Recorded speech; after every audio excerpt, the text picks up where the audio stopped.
폴란드의 작가 헬리크 생기의 비치에가 1905년 노벨상 수상을 받는 코바다스의 작품이 있습니다. 이 코바다스를 머빈 르로이 감독이 영화로 만들었습니다. 전 세계 많은 그리스도인들이 코바다스 영화를 많이 보았습니다. 그 영화에서 감동과 도전을 받았습니다. 그 영화의 하이라이트는 무엇입니까? 폭군 네로 박해로 로마가 큰 환난 가운데 빠질 때 베드로는 로마에서 복음을 전하고 있었습니다. 시몬을 사랑했던 많은 사람들이 시몬 베드로에게 말합니다. 선생님, 로마에 있다가는 큰 화를 당할 것 같습니다. 잠시 로마에서 나가셔서 피하십시오 하는 것입니다. 시몬을 사랑하는 사람들의 간절한 권유로 베드로는 로마성을 빠져나갑니다. 로마시가 불탈 때에 부모를 잃어버렸던 나자르스 아이를 데리고 베드로가 로마의 알반 언덕을 넘어갈 때에 이른 새벽에 예수님이 나타나셨습니다.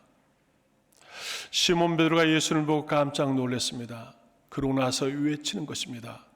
코바데스 도미네, 주님 어디로 가십니까? 이때 주님이 말씀하기를 내가 버리고 나온 로마로 간다. 내가 양들을 버리고 나온 로마로 내가 다시 가겠노라고 주님이 그렇게 말씀하십니다. 이때 베드로가 땅에 엎드려서 통곡합니다. 그러고 나서 제가 로마로 가겠습니다. 시몬이 다시 일어나서 톤합니다. 로마로 들어가서 복음을 전하다가 순교합니다. 오늘은 예수님의 고난이 시작되어지는 종료주일입니다. 왜 종료주일입니까? 예수님께서 인류를 구원하시기 위해서 이 땅에 오셨습니다. 하늘의 천국의 비밀을 가르쳐 주셨고 많은 이적과 표적을 보여주었습니다. 그리고 마침내 예수님이 구원을 완성하기 위해서 십자가를 지시기 위해서 6월절 맞이해서 예루살렘으로 올라가십니다. 예수님이 십자가의 죽음을 앞에 두고 예루살렘에 올라가시지만 그러나 많은 사람들은 예수님이 예루살렘에 오셔서 이제는 메시아의 나라가 왕의 나라가 이루어질 걸 생각했습니다. 그러고 나서 예수님 오시는 거기에 종려나무 가지를 꺾어서 길에 깔아드리고 종려나무 가지를 흔들며 호산나 찬송을 부리며 예수님을 영접하였습니다. 그리하여서 종려주일이라고 말하는 것입니다. 예수님께서 벳박의 마을에 오셨을 때에 제자에게 말하는 것입니다. 저 마을에 가서 나귀를 끌어오라. 주님, 나귀의 주인이 왜 끌어가느냐고 말하면 우리가 뭐라 하겠습니까? 주가 쓰시겠다고 말하라. 그러면 줄 것이다. 예수님의 제자들이 벳박의 맞은편에서 나귀를 끌어왔습니다. 모든 것들이 다 주인의 것이다. 모든 것이 다 주님의 것이라고 하는 것을 가르쳐 주신 겁니다. 조그마한 나귀를 타고 예수님이 예루살렘에 들어오십니다. 겸손한 모습으로 예루살렘에 들어오십니다. 예수님께서 예루살렘에 들어오실 때 많은 사람들이 생각했던 만주의 조 만왕의 왕의 모습은 아니었습니다. 예수님은 유월절 양으로 예루살렘에 들어오신 겁니다. 유월절과 유월절 양은 무엇입니까? 유월절은 이스라엘 백성들이 출애굽하는 사건을 기념하는 절기입니다. 430년의 노예 생활을 끝나고 모세의 말씀을 듣고 양을 잡아서 피를 문설주에 바르고 애굽에서 나가는 것이 유월절입니다. 그 뒤마다 유월절의 절기가 오면은 양을 잡아서 피를 문설주에 바르고 절기를 지켰습니다. 그런데 예수님께서 유월절 양으로 오신 겁니다. 그리고 예수님이 단번에 십자가에 죽으시며 영원한 모든 죄의 삶을 허락해 주시는 겁니다. 예수님이 십자가에 죽으시기 전에 자기의 살과 피를 아낌없이 우리에게 주셨습니다. 요한복음 6장 53절 예수께서 이르시되 내가 진실로 진실로 너에게 이르노니 인자의 살을 먹지 아니하고 인자의 피를 마시지 아니하면 너희 속에 생명이 없느니라고 하셨습니다. 이것은 나의 몸이라 이걸 먹으라. 이것을 먹지 않으면 너희 속에 생명이 없다.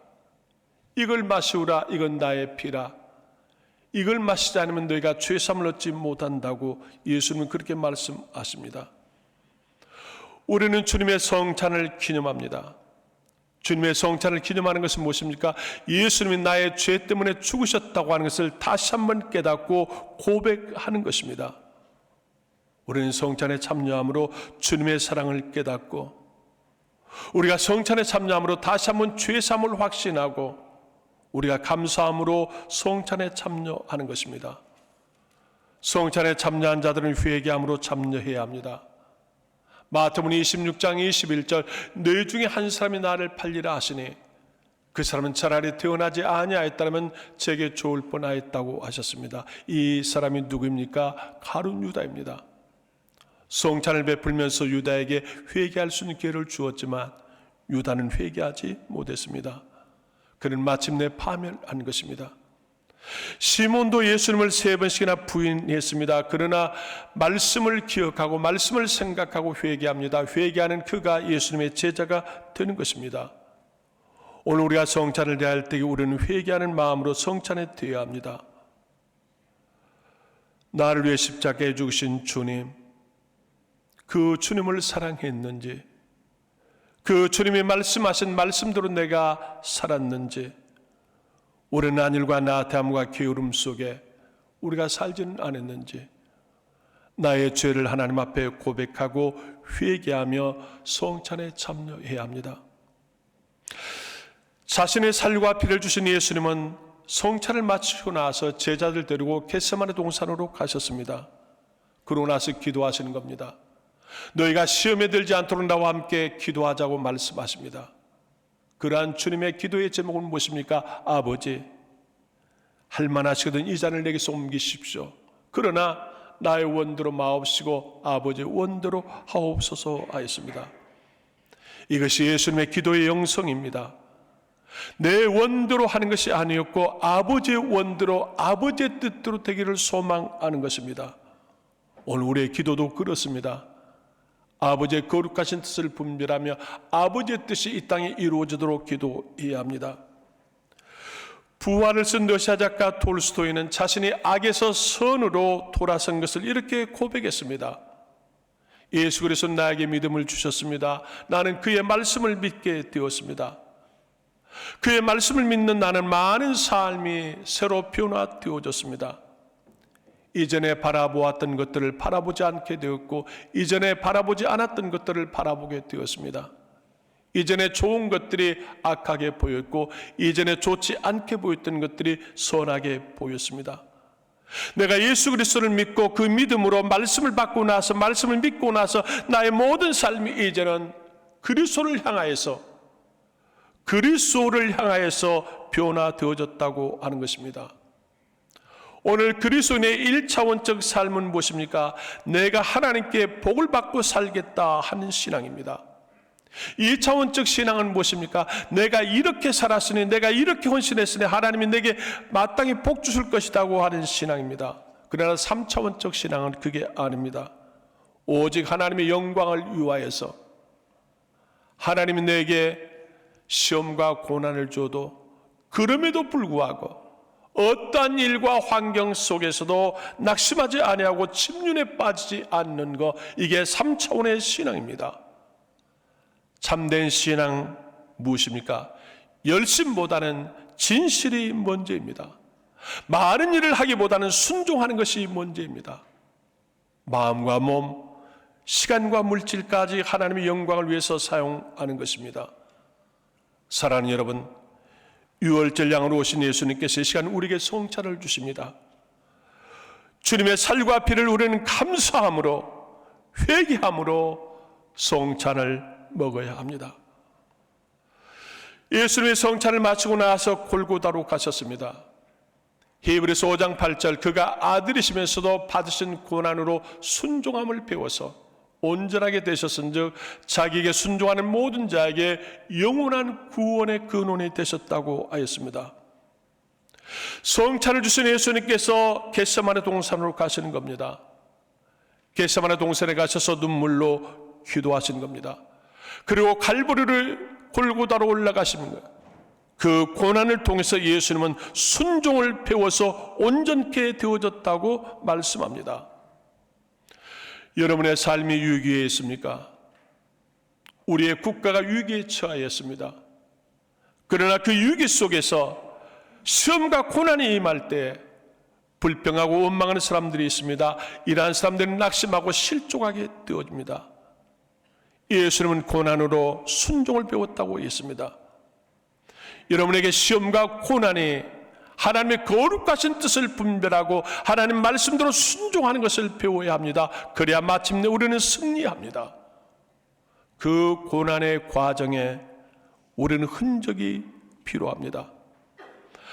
바울에게는 예수님을 사랑하는 고난의 흔적이 있었습니다. 바울은 육체를 신뢰하고 자랑할 만한 사람이었습니다. 이스라엘의 베냐민 사람이요 히브리인 중에 히브리입니다. 율법으로는 흠이 없는 바리새인이었습니다. 열심으로 교회를 핍박하는 사람들이었습니다. 그러나 예수님을 만난 후에 그의 육적으로 자랑할 만한 모든 것들을 다 배설물로 버렸습니다. 내가 그리스도를 얻기 위해서, 그리스도를 위해서 거침이 되어진 모든 것들을 다 배설물처럼 여겼습니다. 예수 그리스도를 아는 지식이 가장 고상하기 때문이라고 하였습니다.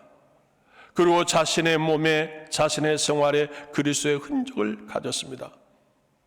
흔적은 스tig마타입니다. 흔적이라고 하는 것이 무엇입니까? 종들에게, 노예에게, 나의 짐승에게 인을 쳐 놓은 것이 스tig마타입니다. 그런데 사람들에게 스tig마타를 치는 겁니다. 너는 나의 종이라, 너는 나의 군인이라 하는 것입니다. 스tig마타에는 몇 가지 의미가 있습니다. 첫째는 자기의 몸이 자기 것이 아니라 주인의 것이라고 하는 것입니다. 둘째는 주인에게 절대 복종을 나타내는 표식입니다. 주인을 위해서는 내가 언제든지 죽어야 한다고 하는 표식입니다. 바울은 예수님을 향한 몸에 흔적을 가졌습니다. 그 흔적이 무엇입니까? 주님을 위해서 수없이 많은 매를 맞았습니다. 40에 한한 감한 매를 5번이나 맞았다고 했습니다. 루스드라에서는 돌에 맞아서 죽은 줄로 여기는 사람들이 성 밖으로 내다 버리기도 하였습니다. 빌립보에서는 매를 맞고 감옥에 갇히기도 했습니다. 거짓 형제들의 위험과 위협도 많았습니다. 줄이고 목마르고 자지 못한 일들이 허다히 많았습니다.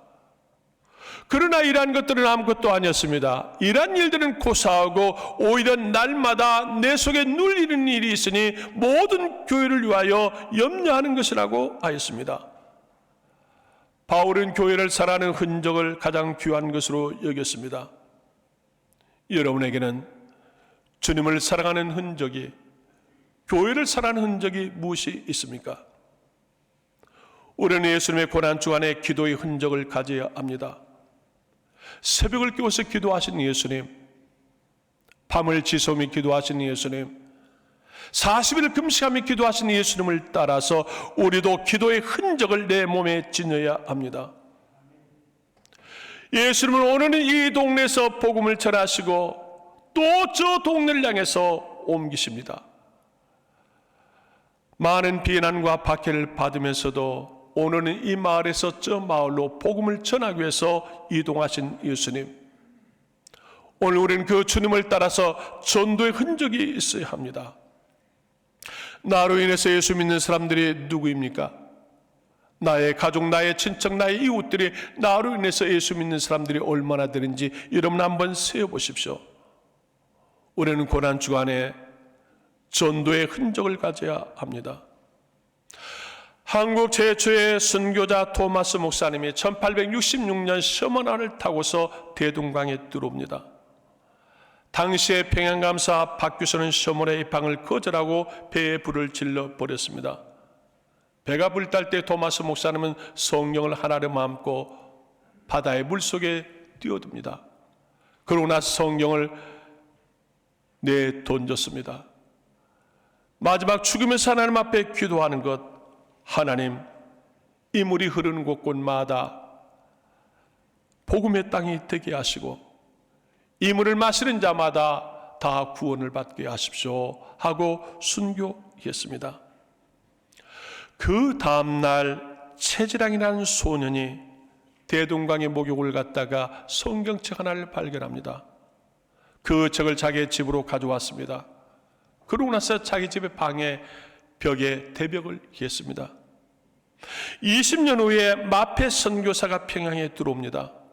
그러고 나서 복음을 전하다가 한 주막집에 들어가게 됐는데 그 주막집 방이 성경으로 발라 있는 걸 보게 되었습니다.